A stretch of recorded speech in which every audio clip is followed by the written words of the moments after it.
Tapi peringkat FIFA itu kan Tommy hanya angka. Betul. Iya, jadi saya pikir Alex Pastor gak paham itu, bahwa peringkat FIFA itu hanya angka. Jadi jangan lihat peringkat FIFA kita. Karena kalau Tommy dan Fitri masih ingat, timnas kita pada bulan September tahun 2022 itu, pada saat peringkat FIFA-nya jika saya tidak salah masih 155, di friendly match itu mengalahkan timnas Curaçao yang peringkat FIFA-nya itu 84. Betul.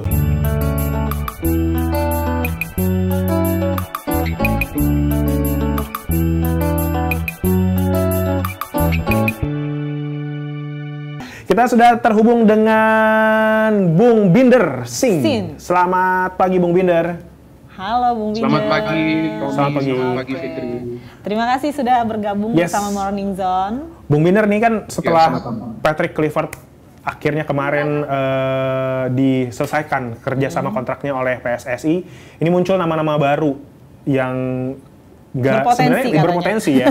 Dan kita punya beberapa nama yang kurang lebih namanya bahkan sudah muncul sebelum Erick Thohir memutuskan dan bertemu dengan orangnya langsung. Nah, ada ini Kapadze, De Boer, dan Amota. Nah ini tiga orang ini, Bung Binder, kira-kira sebenarnya dinamikanya seperti apa? Kenapa nama ini yang muncul? Kenapa nama ini juga berkembang di masyarakat, Bung Binder? Kalau sekarang kan masih sebatas rumor ya, karena belum ada pernyataan resmi dari Ketua Umum PSSI, Pak Erick Thohir, atau juga dari anggota Exco dari PSSI, kan belum ada pernyataan resmi secara itu. Jadi artinya sekarang nama-nama yang beredar ini sesuai dengan analisa yang dilakukan oleh supporter Timnas Indonesia atau netizen kita lah. Jadi mereka mungkin memberikan masukan kepada PSSI bahwa nih 3 nama nih kira-kira yang akan cocok. Tapi kan seperti yang kita ketahui bahwa mekanisme pemilihan pelatih itu kan sebetulnya perlu dilakukan setelah ada diskusi ya di antara pengurus PSSI, dalam hal ini Ketua Umum, Wakil Ketua Umum, dan juga tentunya anggota Exco. Jadi tidak semudah seperti yang kita pikirkan. Dan yang kedua, untuk bisa memilih pelatih baru, kali ini harus jauh lebih berhati-hati daripada sebelumnya. Karena sekarang ini pelatih baru yang nanti dipilih, ini nggak boleh pelatih yang minim pengalaman di level Asia. Karena kan sekarang yang saya baca tuh, bahwa yang saya baca nih, targetnya kurang lebih dari PSSI ini nanti kan untuk Piala Asia tahun 2027. Jadi sekarang kita sudah bicara soal level Asia. Udah naik lagi ya. Nah, kalau kita berandai-andai nih, kalau ngomongin gaya permainan, siapa sih yang paling cocok di antara 3 tadi yang pas buat karakter pemain kita? Oke, kalau soal cara bermain timnas kita kan sebelumnya bermain pragmatis bersama Shin Tae-yong, terus bersama Patrick Kluivert dicoba untuk bermain lebih terbuka. Tapi kan kalau kita melihat sebetulnya bersama Shin Tae-yong dengan bermain pragmatis itu kan hasilnya lebih baik ya secara keseluruhan ya. Dengan Patrick Kluivert ya secara permainan memang tidak konsisten, apalagi hasil akhirnya ada yang menang, ada yang juga kalah. Bahkan di round 4 timnas kita tidak bisa mencetak gol dari situasi permainan terbuka. Kan 2 gol itu di round 4 itu kan dari penalti dua-duanya. Ya, kita tetap apresiasi Kevin Dix bisa mencetak 2 gol dari penalti, bagus juga kan, penalti juga gak gampang. Tapi kan yang menjadi persoalan kalau sudah berani bermain terbuka tapi tidak bisa menciptakan gol dari permainan terbuka dan jumlah peluang emasnya juga hanya 1 per pertandingan dari permainan terbuka, ya artinya kan permainan terbuka atau offensive game plan atau total football atau apa itulah namanya sebetulnya kan tidak ideal bagi timnas kita. Betul kan? Nah, berarti bahwa sebetulnya kita memerlukan pelatih yang bisa membuat permainan timnas kita lebih taktis. Nah, artinya taktis ini kan macam-macam. Nah, kalau bagi saya artinya taktis itu adalah untuk bermain sesuai dengan lawan yang dihadapi. Nah, kalau memang lawannya jauh di atas kita, ya sebaiknya bermain lebih berhati-hati, bermain defense counter itu tampaknya akan lebih ideal. Ya, tapi kalau memang lawan kita adalah tim yang lemah, ya silakan mau main menyerang gitu, nggak ada salahnya kan. Seperti lawan Chinese Taipei di friendly match. Ya wajar timnas kita bisa menang dengan skor 0, menciptakan belasan peluang yang berbahaya karena lawannya tuh di bawah kita. Tapi pada saat lawan Lebanon di friendly match juga, walaupun kita mendominasi, kita nggak bisa mencetak gol. Betul. Iya. Peluang Finishing. targetnya aja nggak ada. Betul. Nah, Kita itu tinggi jadi saya ball cuma possession ya. Iya, ball possession tapi Iya, jadi saya tidak cuma menghasilkan. harapkan nanti pelatih baru yang masuk itu adalah pelatih yang cerdas, yang paham bahwa taktik yang ideal bagi Indonesia itu adalah sebetulnya taktik sesuai dengan lawan yang nanti dihadapi, karena timnas kita ini kan masih berkembang, banyak pemain baru. Bahkan kalau kita ambil contoh Tom Haig, berapa kali sih dia sudah main bagi timnas kita, kan belum lama juga. Bung Biner, ini ada pertanyaan dari YouTube. Ini apa benar pelatih Persib Bojan Hodak yang katanya akan melatih timnas? Karena ada rumor juga dari atas nama Rahman. Potensinya seperti apa kalau misalkan Bojan Hodak melatih timnas Indonesia? Saya nggak yakin manajemen Persib akan membiarkan Boyan Hodak pergi dari klub ya. Saya nggak yakin, karena Boyan Hodak juga sekarang lagi dalam proses juga kan, dengan tim barunya. Ini sekarang kan Persib kan perombakan kan, Betul. di skuad mereka. Tim baru. Ya kan, kalau Boyan Hodak melatih timnas Indonesia, siapa penggantinya di Persib? Ini pemain-pemain yang pilihan dia. Ya kan, jadi saya tidak yakin, bukan artinya tidak mungkin. Saya mengatakan saya tidak yakin bahwa Boyan Hodak akan dilepas, karena Persib juga lagi dalam proses dan juga Persib punya target untuk bisa bermain sebaik mungkin dan progres sejauh mungkin di kompetisi antar klub Asia tuh. Asian Champions League tuh. Mungkin Bung Biner, rumor ini akan terus berkembang. betul. Mungkin Bung Biner ini alasannya muncul karena di Persib itu sebagai salah satu klub yang banyak memberikan sumbangan kepada timnas. Mungkin yang menjadi alasan bagi beberapa orang yang melihat, oh karena beberapa pemain di timnas itu sudah punya koneksi dengan Boyan. Betul. Tuh. Nah ini kemarin juga sempat ada foto dari Simon yang berfoto dengan Frank de Boer. Ini sampai fotonya berpelukan katanya. Bung Bojan ini gimana menanggapinya? Apakah ini sebagai salah satu tanda-tanda emang sengaja diposting untuk membuat situasinya lebih lebar supaya tidak tertuju pada satu nama saja, atau ini memang sebenarnya udah ada tanda-tanda bahwa iya, cek ombak. Cek ombak. Ini artinya bisa bermacam-macam sih. Tapi kalau Frank de Boer menjadi salah satu kandidat, waduh, kita harus lebih berhati-hati deh gitu, karena Frank de Boer kan dari rekam jejaknya memang sih dia pernah melatih klub-klub di Italia ya, dia pernah melatih di sana, kemudian dia bahkan pernah melatih timnas Belanda kan, di Euro lah, di kejuaraan Euro 2020. Tapi Frank de Boer ini kan tidak pernah melatih di kawasan Asia. Asia ini kan beda total daripada Eropa. Betul. Itu yang menjadi kesulitan bagi Patrick Kluivert dan kawan-kawan, karena mereka belum punya pengalaman melatih di Asia. Jadi untuk membaca tim lawan itu mereka masih belum bisa prepare dalam waktu yang singkat. Oh berarti ini lebih kepada membaca tim lawan, Bung Binder, bukan kepada, kan memang setelah Coach Patrick datang memang Coach Patrick ini sebagai salah satu orang yang dipercaya oleh para pemain-pemain diaspora untuk datang ke Indonesia. Jadi memang sekarang ini yang harus diperhatikan adalah bukan lagi tim kita internal, tapi adalah membaca lawan, begitu Bung Binder. Kalau Patrick Kluivert dan kawan-kawan itu dikontrak oleh PSSI kan dengan tujuan untuk membuat perubahan yang lebih baik. Betul kan? Betul. Ternyata kan perubahan itu kan tidak terjadi. Kalau saya menginginkan pelatih itu yang cerdas, artinya pelatih itu yang tidak keras kepala hanya untuk memakai filosofinya padahal tidak membaca kekuatan tim lawan. Itu Tommy maksud saya. Jadi contoh ya, jangan Sintayong saja deh, tapi Luis Mia. Luis Mia itu kan pada saat dia melatih timnas kita, pada saat melawan tim yang lebih kuat, nggak mungkin akan bermain terbuka terus, pasti akan bermain lebih berhati-hati. Nah itu bedanya pelatih yang cerdas. Walaupun dia tahu filosofi dia ini dia ingin jalankan, tapi kalau tim jauh lebih kuat, nggak mungkin dipaksakan untuk bermain menyerang. Nah kalau memang tadi dikatakan Frank de Boer, ya Frank de Boer ini rekam jejaknya sih bagus, artinya melatih klub-klub besar, melatih timnas Belanda, tapi ujung-ujungnya dipecat juga dia. Nah ini yang agak khawatir juga, udah itu apakah masih mau memakai pelatih dari Belanda? Yang sebelumnya ada berapa pelatih tuh? Ada Alex Pastoor, ada Dean Lanza, ada Patrick Kluivert, ada Gerald Vandenberg, ada siapa lagi tuh, ada berapa banyak, kalau nggak salah itu 18 orang tuh tim pelatih. Terus Gerald Vandenberg sendiri kan timnas U23 kita kan gagal total, Tommy. nggak jadi juara Piala AFF U23, nggak lolos ke Asia. Jadi apakah mau kita pakai lagi pelatih Belanda? Nah ini yang harus dijawab oleh PSSI. Ya, kenapa mau mengambil resiko itu lagi? Kecuali pelatih Belandanya yang dipakai benar-benar pelatih yang top, seperti Mark van Bommel.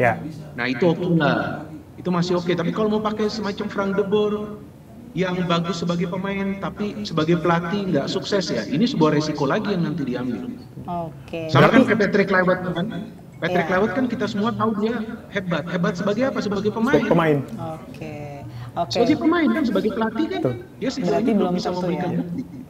Berarti dengan analisis yang sama, kurang lebih Bung Binder, ini karena kan juga sempat muncul nama selain Frank de Boer juga ada nama Timur Kapadze yang sudah sempat berhasil dari Uzbekistan junior lalu ke Uzbekistan senior dan karirnya berhenti di Uzbekistan senior. Berarti ini analisa yang sama untuk menyebut bahwa sebenarnya Timur Kapadze juga sebenarnya bukan nama yang cocok untuk melatih timnas Indonesia, Bung Binder. Kalau Timur Kapadze ini kan diberhentikan sebagai pelatih kepala, tapi akan menjadi asisten dari Fabio Cannavaro yang akan menjadi pelatih kepala bagi Uzbekistan di Piala Dunia. Jadi Timur Kapadze ini kan bukan dipecat secara tidak hormat gitu loh. Artinya dia sudah membawa prestasi yang luar biasa bagi Uzbekistan, bawa ke Piala Dunia, tapi federasi ingin pelatih yang lebih tinggi lah kualitasnya daripada Timur Kapadze untuk di Piala Dunia. Tapi saya dapat informasi dia akan menjadi asisten dari Fabio Cannavaro. Saya nggak ngerti apakah dia mau menjadi pelatih dari timnas Indonesia atau dia nanti mau mendampingi negaranya di Piala Dunia sebagai asisten. Nah ini kan masih tanda tanya. Tapi kalau Tommy ingin menanyakan Timur Kapadze cocok nggak? Kalau menurut saya dia cocok untuk Indonesia. Kenapa dia cocok? Coba lihat permainan dari Uzbekistan. Fisik dari para pemainnya kuat, stamina-nya luar biasa. Pressing mereka selalu bagus. Para pemainnya jarang melakukan kesalahan. Bisa berani bermain ofensif, main pragmatis pun jalan strategi mereka. Nah ini pelatih yang fleksibel. Sebetulnya sih kalau menurut saya ini Timur Kapadze ini yang sudah pengalaman dan juga pemain Asia, pernah bermain di Piala Asia sebagai pemain, pernah menjadi pelatih juga, bahkan di Piala Asia U23 juga dia sukses. Ya ini sebetulnya pelatih yang bagus, tapi lagi-lagi nih, apakah supporter kita mau sabar gak nih? Karena sekarang pelatih baru yang masuk, siapapun itu tidak akan mudah ya. Gak bisa kita nuntut juga, gak bisa. Sekarang ini pelatih baru ini siapapun yang nanti masuk, ya kecuali nanti ada CLBK, STY tahu-tahu jadi. Ya ujung-ujungnya. Kita nggak tahu nih. Sekarang rumornya itu juga lebih kencang kan? Betul. Oke. Nah, kecuali STY masuk, nah itu udah beda cerita lagi. Nah itu artinya dia pelatih yang sebelumnya yang baru saja nih diberhentikan, tapi dia sudah tahu seluk-beluknya dari timnas Indonesia, sudah tahu kekuatan dari Asia. Kecuali tapi ya saya nggak ngerti, setiap hari rumornya semakin kencang, bahkan ada berita juga bahwa banyak yang menginginkan STY kembali. Nah kita nggak tahu nih, kenapa kita nggak tahu, karena sampai detik ini saya live di acara ini di OK Zone, nggak ada kan pernyataan resmi dari PSSI, apapun nggak ada, hanya unggahan di sosial media kan?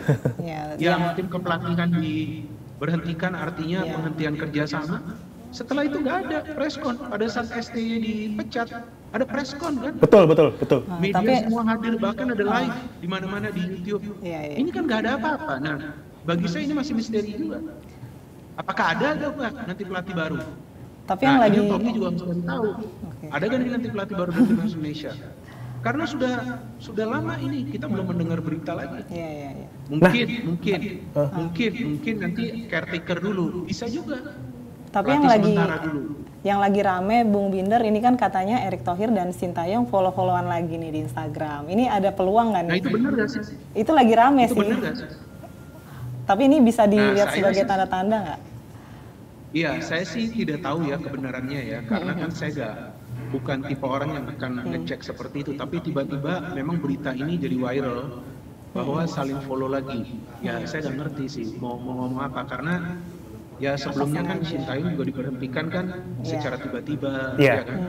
Kita semua tentunya kaget. Nah, walaupun ada wawancara singkat ya, yang saya lihat juga baru kemarin nih, kalau nggak salah dari Sintayong, bahwa dia tetap terbuka untuk kembali melatih timnas Indonesia. Berarti keputusannya sekarang di PSSI.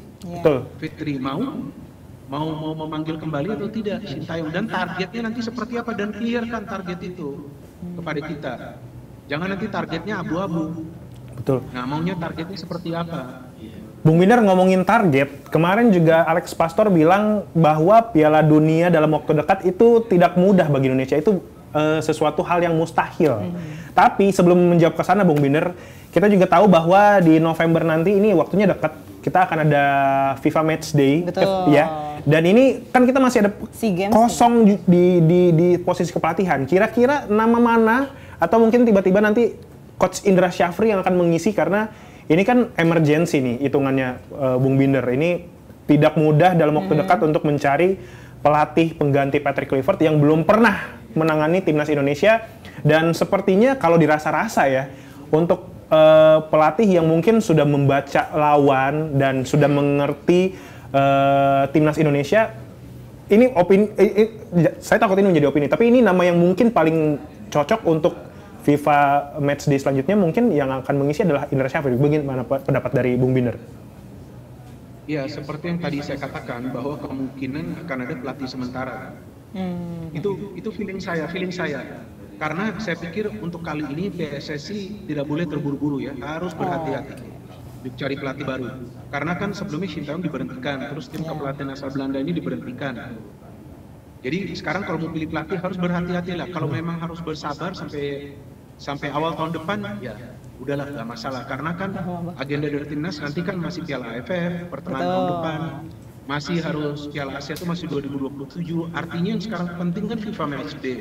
Bisa juga pelatih sementara, tapi Indra Syafri kan fokus untuk timnas di SEA Games. Betul. Ya kan, itu dia. Nah, saya nggak tahu nih, apakah Jordi Cruyff masih dipertahankan atau tidak. Sebelumnya saya dapat informasi Jordi Cruyff, penasihat teknis itu masih dipertahankan. Tapi kemarin itu waktu saya membuka akun sosial media saya lagi ramai sekali, ada berita bahwa Jordi Cruyff dan Dirtek juga ternyata diberhentikan. Nah, nggak tahu nih bener atau enggak nih. Saya nggak tahu, ini apakah sebatas rumor, kan biasanya di sosmed itu kan banyak rumor tuh yang macam-macam lah, ya kan. Nah, bahkan saya juga dikatakan udah jadi ada penasihat teknik dari timnas, gak mungkin pengamat jadi penasihat teknis kan. Pengamat ya pengamat aja, ya tapi rumor-rumor seperti ini biasa lah oleh netizen kita. Nah, seandainya Jordi Cruyff itu memang masih berada di timnas sebagai penasihat teknis, bisa juga dia menjadi caretaker sementara. Dua match itu. Ya kan dia sudah mengikuti timnas untuk beberapa bulan terakhir. Betul. Bahkan dia kemarin katanya ada juga di Jeddah. Untuk 2 match ini kasih dia juga, saya pikir gak ada masalah, karena FIFA Matchday ini kan kita gak mencari hasil akhir, kita mencari chemistry di antara para pemain. Walaupun ada kepentingan peringkat FIFA kan. Tapi peringkat FIFA itu kan Tommy hanya angka. Betul. Iya, jadi saya pikir Alex Pastor gak paham itu, bahwa peringkat FIFA itu hanya angka. Jadi jangan lihat peringkat FIFA kita. Karena kalau Tommy dan Fitri masih ingat, timnas kita pada bulan September tahun 2022 itu, pada saat peringkat FIFA-nya jika saya tidak salah masih 155, di friendly match itu mengalahkan timnas Curaçao yang peringkat FIFA-nya itu 84. Betul. Walaupun di friendly match, memang itu friendly match. Oke, contoh kedua, Arab Saudi kan di atas kita. 50. Di round 3 iya, di atas round 50. kita. Iya, di round 3 kita kan tidak terkalahkan dengan Arab Saudi. Padahal ranking kita kan jauh di bawah mereka. Jadi peringkat FIFA itu hanya angka, gak ada masalah. Iya kan? Tapi yang penting bagaimana permainan tim, yang penting mainnya tuh benar, gak perlu bermain total football juga gak perlu lah. Yang penting hasil akhirnya tuh positif. Kan itu yang dicari kan. Nah, jadi saya pikir untuk FIFA Matchday, kalau memang Jordi Cruyff masih berada di Indonesia, timnas sebagai penasihat teknis, ya saya pikir gak ada masalah kalau mau dipercayakan pada Jordi Cruyff. Kecuali ini tiba-tiba nih Tommy dan Fitri, tiba-tiba setelah ini kita lihat ada di press release dari PSSI sudah pelatih baru, kan bisa aja terjadi. Kan kita nggak tahu, atau mungkin besok. Nah, kita tunggu nanti siapa. Oke, baik Bung Binder, mungkin terakhir di antara nama-nama yang muncul spekulasi dari kemarin nih, siapa yang paling cocok dari sisi adaptasi, strategi dan lain sebagainya yang bisa membawa timnas ke kejuaraan berikutnya menurut Bung Binder? Ya, saya pikir sih Timur Kapadze oke ya. Timur Kapadze ini oke, dia menjalankan proses juga di Uzbekistan, sukses di U23, sukses di senior. Uzbekistan juga mainnya taktis, para pemainnya juga berkembang luar biasa, bahkan sekarang sudah ada pemain mereka yang bermain di Liga Premier Inggris, ya kan? Ushanov itu yang bermain di Manchester City. Berarti kalau memang pelatih diberikan waktu, pelatih itu pasti bisa membentuk timnas yang kuat. Nah, Sintayong pada saat sudah mendapatkan irama ini tim, setelah mengalahkan Arab Saudi tiba-tiba diganti. Diganti, ya kan itu yang saya bingung. Walaupun pada saat itu saya masih berpikir positif. Oh, kalau memang ada pergantian seharusnya kan untuk yang lebih baik dong. Betul. Tapi ternyata lebih baik. Ya ternyata hasilnya apa ini sekarang? 0 point di round 4. Nah itu. Tapi kan dibanggakan Bung Binder, Patrick Kluivert adalah satu-satunya orang yang bisa membawa timnas Indonesia ke round 4. Round 4 ya. Loh, iya tapi dia kan melanjutkan perjalanan. Dia masuk pada saat lawan Australia. Dan sebetulnya kalau lawan Australia itu kunci kita. Kalau kita itu mainnya bagus dan mungkin kita menang lawan Australia, bisa juga kan kita lolos dari round 3, nggak perlu round 4 kita. Karena kita hanya beda tipis kalau nggak salah pada saat itu dengan mereka. Baik. Ya, jadi yang penting total football itu lupakanlah. Nggak perlu Indonesia itu total football. Ya kan, kalau mau total football, ya nanti tunggu tim ini benar-benar berkembang, menjadi tim yang konsisten. Nah baru itu nanti total football. Sekarang yang kita perlukan tuh hasil. Jadi jangan sampai kita membuat narasi-narasi yang terlalu tinggi, ternyata hasilnya tidak sesuai. Nah, akhirnya apa? Netizen ngamuk kan? Nah itu, siapa yang bisa lawan netizen kita? Coba. Oh, betul. Netizen maha benar ya, Bung Binder. Betul. Ya, jadi poin saya, siapapun pelatih nanti yang masuk, ya berikan dia waktu, jangan tuntut dia berlebihan, sambil kita lihat progresnya seperti apa. Tentu dia nggak perlu menjalankan proses di senior ya, karena kan pemain-pemainnya kan sudah ada nih, sudah punya pengalaman sebelumnya di kualifikasi Piala Dunia. Tapi pelatih itu sendiri yang harus menjalankan proses dia. Jadi bukan proses dari tim, tapi proses dari pelatih. Untuk apa? Untuk mempelajari karakter dari para pemain kita. Nah, jadi jangan salah paham. Kalau nanti saya mengatakan pelatih baru perlu proses, bukan proses untuk membentuk tim, tapi proses untuk belajar. Memahami timnya. Tentang kekuatan timnas kita, untuk mengidentifikasi karakter dari para pemain kita. Ya kan? Dan kita harapkan nanti yang ada lebih banyak gol yang bisa tercipta dari permainan terbuka. Jadi jangan seperti di round 4, kita 0 gol dari permainan terbuka. And cuma 2 shot on target dari 2 pertandingan. Dari open play. Oke? Baik, Bung Binder, terima kasih. Jadi, Bung Binder atas waktunya. Terima kasih atas waktunya. Semoga masukan-masukan dari yang diberikan sama Bung Binder ini bisa menjawab juga pertanyaan-pertanyaan dari netizen. Betul. Terima kasih, penasaran, ya, Bung Binder, atas informasinya. Terima kasih atas waktunya. Selamat kembali beraktivitas. Selamat beraktivitas kembali. Wah.